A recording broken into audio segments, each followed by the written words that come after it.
Hello everybody, this is Scat and we're back with another game from the Burswood Super Amateur StarCraft 2 Invitational hosted by myself between my colleagues at work. And here we go, this is between none other than Grankor, the green Protoss from the previous video, and our blue Terran hiphop spawning in the bottom right. Now these are at cross positions on Shakura's plateau, which means that we could see some very nice macro play out of these players. As you see here, it is very easy to take and defend your natural by walling off at this second ramp out of your base. Makes it very easy to defend here for any team except the Zerg, who really need to get down there and fast expand and get some spine crawlers down. But here we see Grankor is playing just about perfectly for this map. He's got his pylon down on the low ground and can wall in here and easily take his natural expansion. Meanwhile, scouting around, seeing the early scout from Grankor again, really wants to know what's up. Meanwhile, Hip Hop playing a little more macro and not sending out his scout until his barracks goes down right here. Hip Hop interestingly choosing to wall off on the first ramp. It looks like he's going to be going for a quick game here, not intending on taking this easy natural expansion to hold a big thing on this map, as I've already stressed. And looks like Grankor is going to see this. Will he adjust his game accordingly?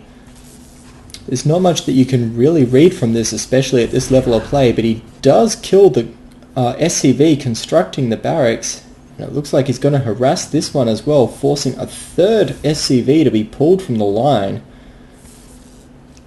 Here we go, this probe causing no end of trouble for Hip Hop before moving out, starting to scout the rest of the base. Meanwhile, Hip Hop is going to be moving up here, checking out all that's going on, and sees that the gateway is down. We don't have a cybernetics core yet, and it looks like he's going to get supply blocked after this probe is finished because he hasn't built his second pylon. Here we go, cybernetics core coming down, but still supply blocked. He's really going to have to throw down this pylon soon. Either a second one here to help protect this wall in, or up here. And here it is, pylon on the way. Crisis averted, everyone. He's not going to be supply blocked for the rest of the game. Meanwhile, Hip Hop continuing, looks like he's going to be putting on a little bit of early pressure here. He's got the racks out, he's pushing out Marines, but taking a second gas. If he doesn't push out with these early Marines to try to hassle the potentially fast expanding Protoss player, are we going to see Banshees? We don't have any forges down yet. We haven't seen a forge in this series until very late in the games. So is he going to try to exploit this by sending out cloaked Banshees against a potentially fast expanding Protoss player? Here we go, factory going down, teching up quickly, and an engineering bay. Very interesting choice. If he's going for fast upgrades on his infantry, it doesn't suggest he's going to be playing Banshee, which is what he should probably be doing in this situation, despite the cross positions. Meanwhile, Warp Gate being chrono boosted, the forge is going down and hasn't been scouted to my knowledge.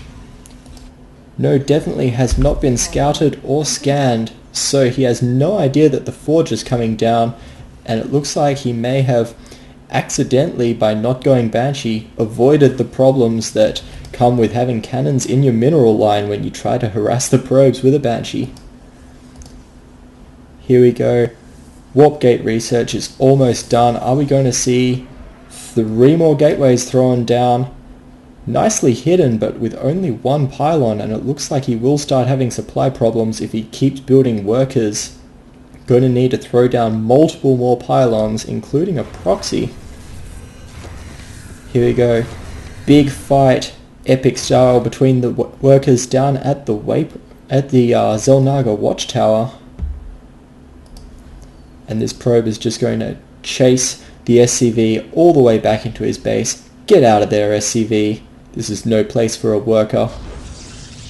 And the proxy pylon goes down.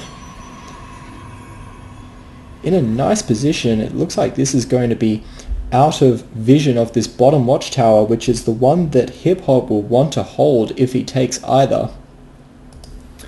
Meanwhile, what are we seeing out of hiphop? We've got tanks, we've got siege tech, we've got +1 weapons coming up.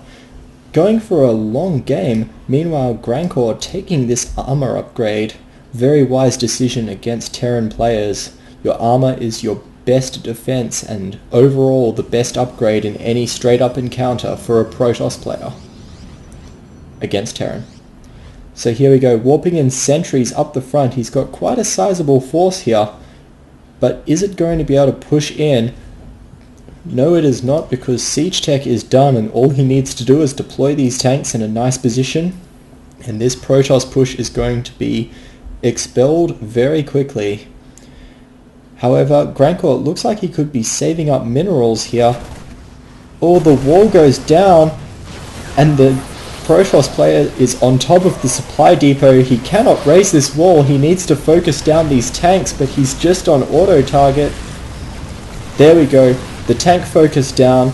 The second one, half, going down quickly, and the second tank falls despite being repaired.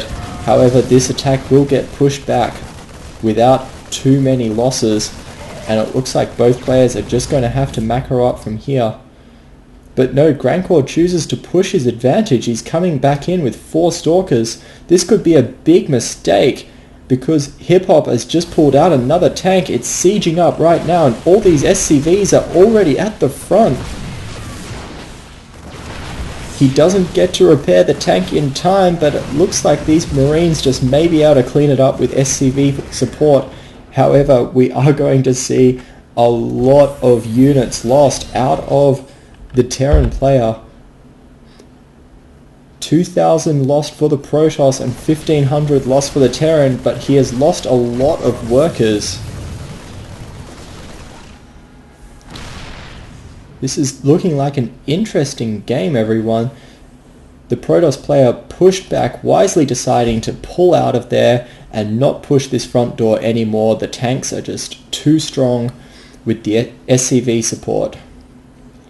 Wisely backing out back to his pylon. Are we going to see an expansion? He can afford it. The scan has just finished, and yes, here we go. You sneaky, sneaky person, Grankor. You saw that scan end and put the Nexus down straight away. Very smart play.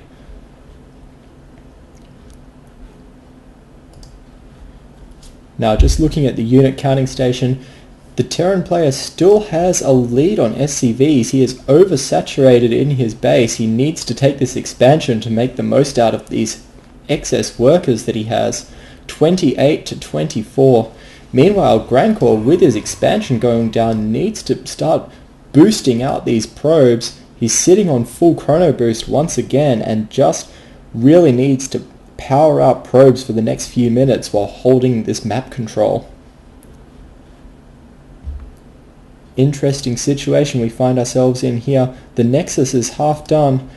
We're not seeing any real production out of the Terran player. He's keeping his money low. He's getting tanks out, but he cannot push out with this force until he gets medevacs to see up the ramp. Meanwhile, Templar Archives coming down. Very smart decision, because when you're pumping out lots of probes, you're going to be spending a lot of minerals on workers, especially from 2 Nexi. So having all of that gas go into Templars and then Archons is a very good way to manage your income efficiently. Here we go, pulling all the way back to his base. Grankor may be fearing a drop at the moment because he has not seen anything out of the Terran player for quite some time. He knows that he can't push the base because of the siege tanks, but he doesn't have a robotics facility to get a good look inside. So our Protoss player, despite having map control, is very much in the dark right now. Marine just going to try and take out this proxy pylon, but a Stalker is here to ruin his day. and going for the second free kill. There we go. And he will just very happily regenerate all of those shields as he marches back to the base. However, the Stalker is not going to take all of these guys out by himself, and this pylon is going to go down. No great loss though, because it sees what it needs to, and Grankor now knows that the Terran player is pushing out, and he does have multiple tanks and a sizable marine force. However, I don't think our Protoss player knows that there is no medevac support, and he is not going to be able to spot the high ground. Grankor moving out, catches these tanks out of position. Is he going to be able to punish this Terran player for it?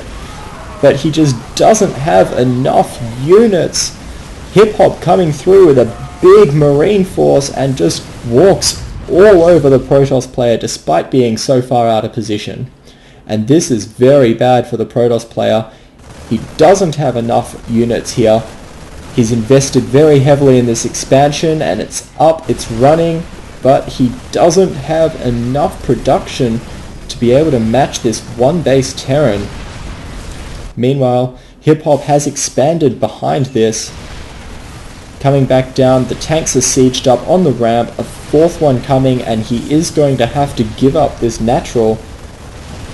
Sacrificing probes not so valiantly, and here come the zealots afterwards. Charge is finished. He's going to kill plenty of marines here, but the big problem is these tanks are just going to keep shooting away. And there we go, Grankor leaves the game.